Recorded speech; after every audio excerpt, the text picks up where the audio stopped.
Hi everyone, welcome to week 3 of your home learning pack. This week we'll be focusing on spelling, punctuation, and grammar. So my first exercise says write out the sentences in your best handwriting and add the correct punctuation. Now we've been doing a similar kind of exercise for the last couple of weeks, so everyone should be able to tell me what a golden rule is. What 3 parts do we need to a golden rule? I'll give you 5 seconds to quickly think about it.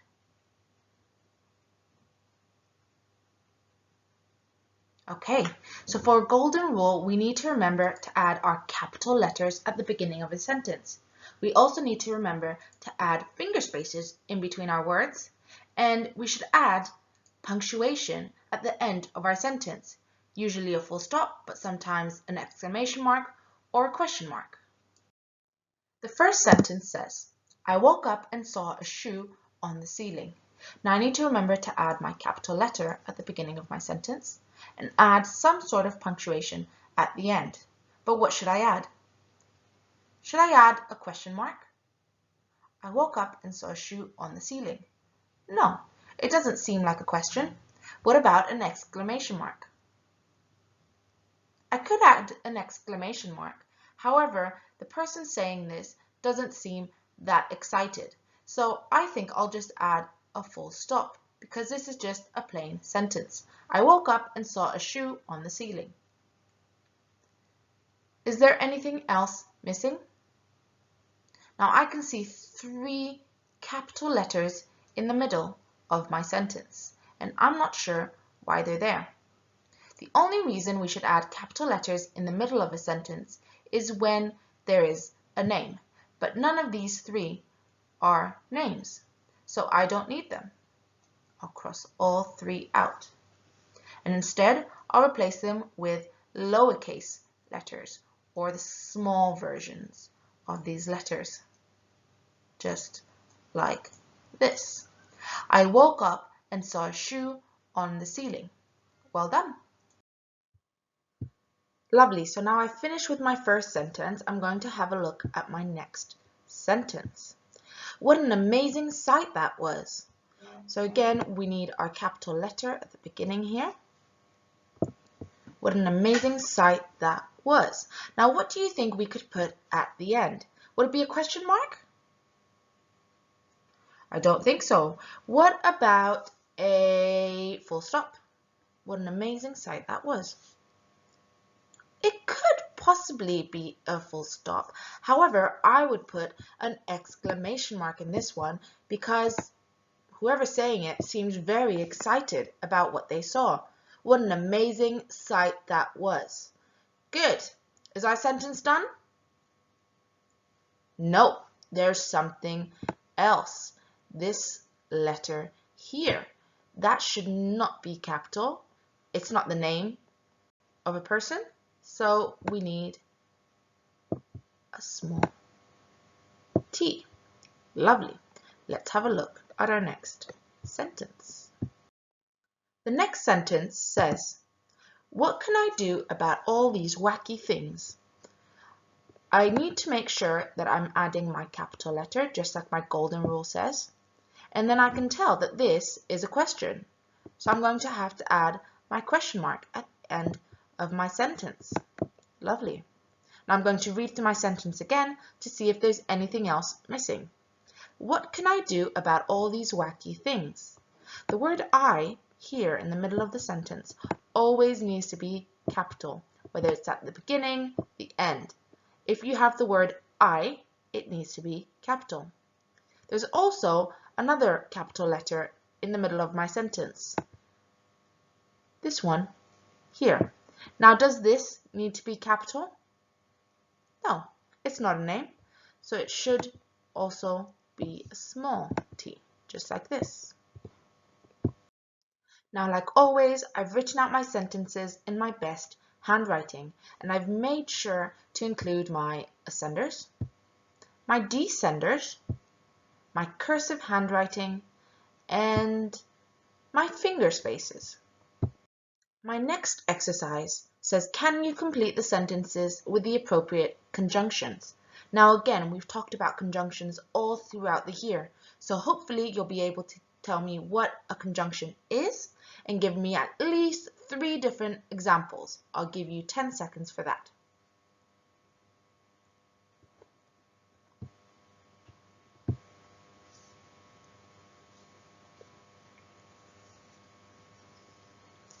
Okay, so a conjunction is a word that joins 2 sentences together.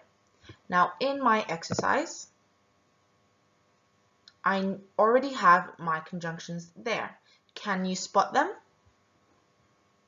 Let's have a look. The word because is a conjunction. The word and is a conjunction. The word but is a conjunction. And the word so is a conjunction.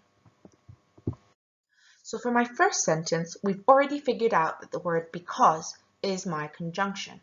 The word because tells me that I need to give a reason. So there are rainbows on the windows because people wanted to show their support for the NHS. You could use your own ideas to complete this sentence as long as you give a reason for why there are rainbows on the window. Lovely. For this next sentence, the word and is my conjunction, and the word and tells me that something else has happened. I listened to my parents and made my bed this morning. Again, you can have your own ideas to complete the sentence. Here we have the conjunction but. The word but usually means that there is a problem. I love eating chocolate, but I must remember to brush my teeth really well. Otherwise, I might have very, very dirty teeth. For this last sentence, we have the conjunction so. Can you remember why we use the conjunction so? The word so can be used to give a reason for what is happening in the sentence. I wash my hands so that I stay healthy. Again, for any of these sentences, you can have your own endings. You can be as creative as you'd like, as long as you read through it and make sure it makes sense. So the next exercise says, can you complete the sentences by adding apostrophes for possession? We have previously talked about 2 reasons why we use apostrophes. Can you remember them? I'll give you 10 seconds.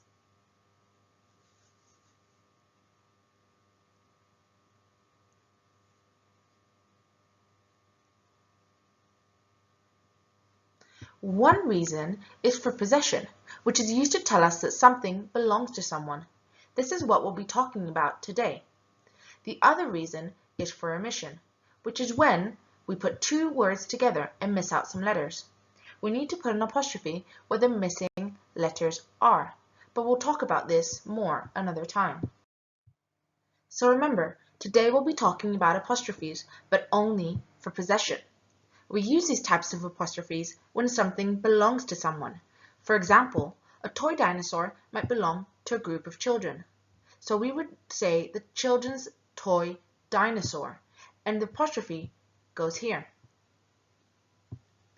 We could also use it when something belongs to something else. For example, a chair might belong to a dining set table. So we would say the dining table's chair.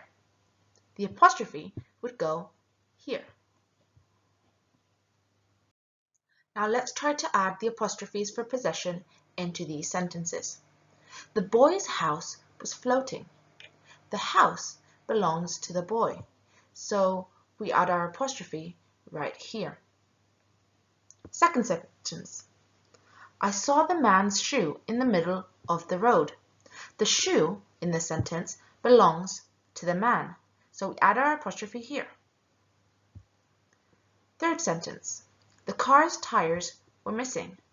The tires belong to the car, so we add our apostrophe here. The school signs had a spelling mistake. This sentence is talking about the sign, and the sign belongs to the school, so we add our apostrophe here. Well done! Spellings is the last piece of learning for this session. To practice your spellings, I would like you to use the look, say, cover, write, check method. So look at your word, Say it out loud to make sure it sounds right. Cover it up and try to write it out. After you've done that, check to see if you got it right. Try to do this with all 10 of your spelling words, and then there are 3 extra tricky words at the end that you can try to do if you're feeling quite confident. Also, as an extension, use a dictionary to find the definition or meaning of each word. I hope you've enjoyed this session and see you next time.